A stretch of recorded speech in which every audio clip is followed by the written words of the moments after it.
Hello everybody, my name is Nadine from Mereetfilletricots and I'm here today to show you how to do the Tunisian magic loop or magic circle.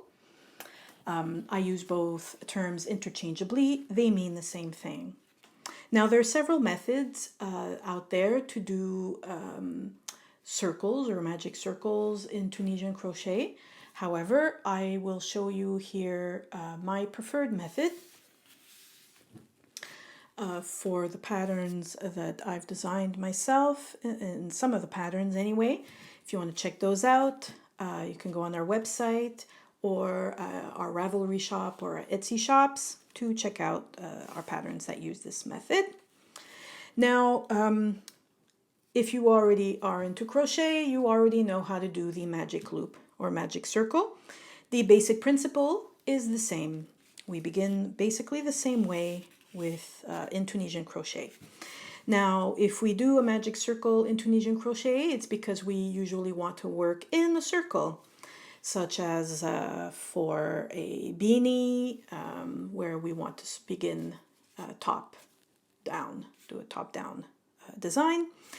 And so if you're not aware, in Tunisian crochet, working in circles, we need to use a double-ended hook, such as this one as an example. Okay, and let us begin. So I just have some scrap yarn here and my Tunisian crochet hook.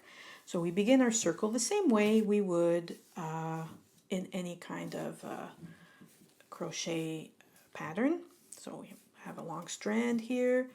We do our quick circle and chain one here to sort of lock the circle in place, right? Like this.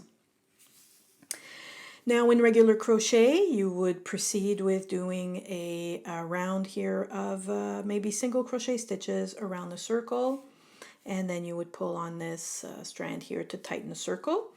That's why we call it a magic circle, because the hole here, the gap, will magically disappear. In Tunisian crochet, I work slightly differently. I do not do single crochets, but I do chains around the circle. So for example, let us start with 12. Okay. So in Tunisian crochet, again, a small reminder, the loops on hook equal the number of stitches you have, right? We work with all the loops on the hook. Basically do chains around the circle, right?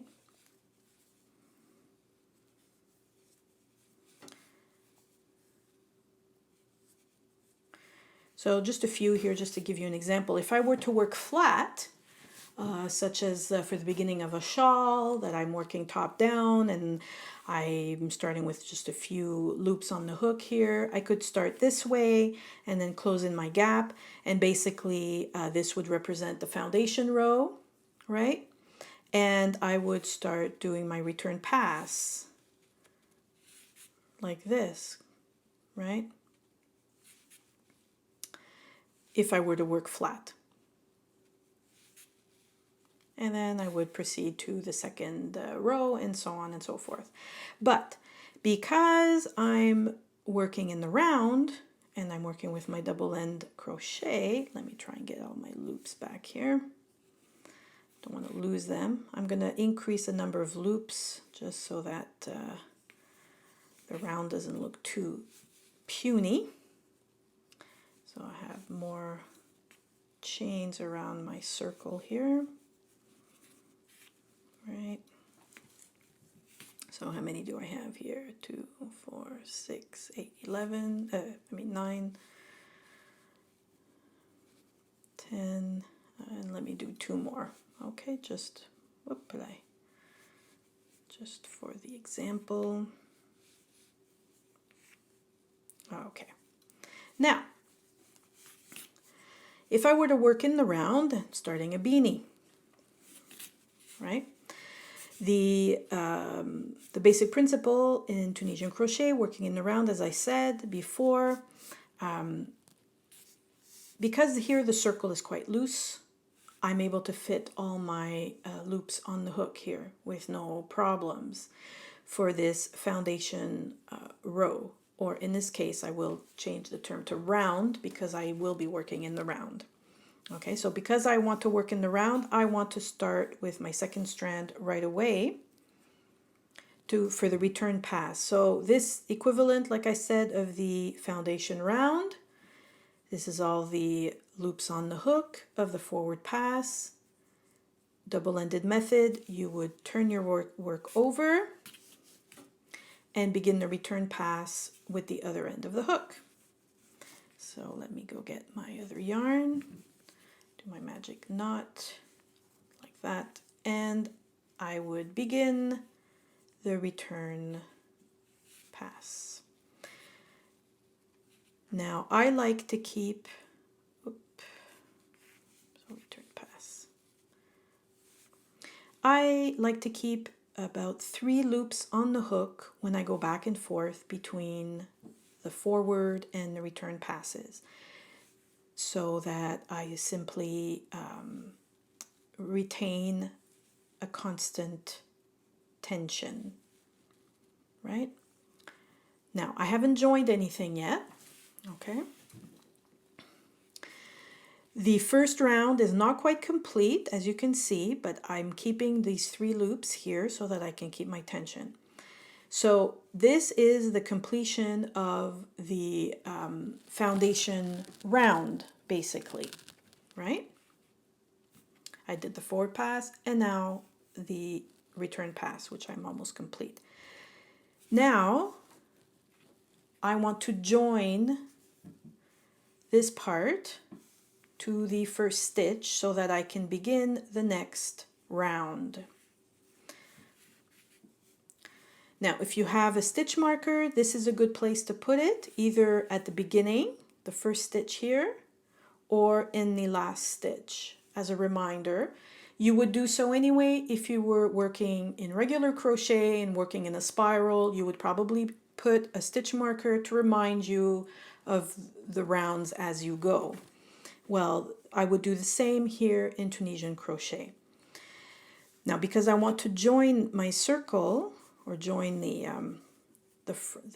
last and first stitches, I want to start tightening my circle so that I bring the first stitch closer.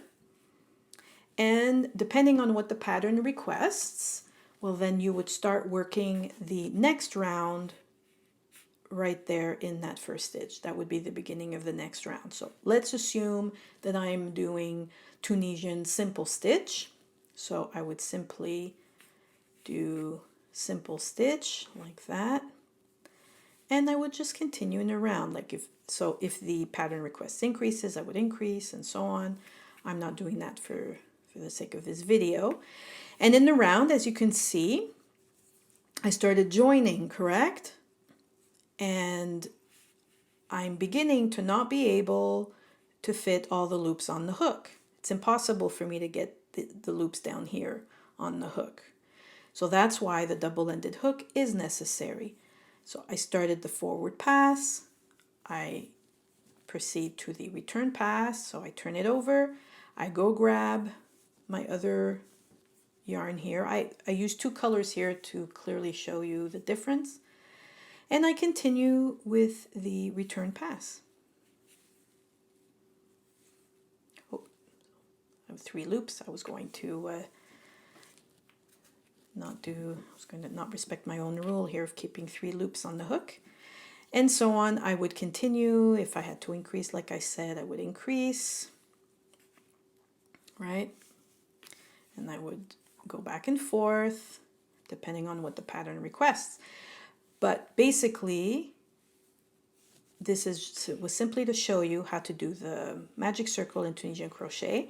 And as you go, now I could start to tighten my circle a bit more like I would in regular crochet. You tighten, tighten, tighten. And as you can see, you can clearly see the circle is tightened in the middle and the gap disappears. And that's how I do my Tunisian magic circle. when working in the round. So I hope you enjoyed this video tutorial, and come back and see us and check out our patterns.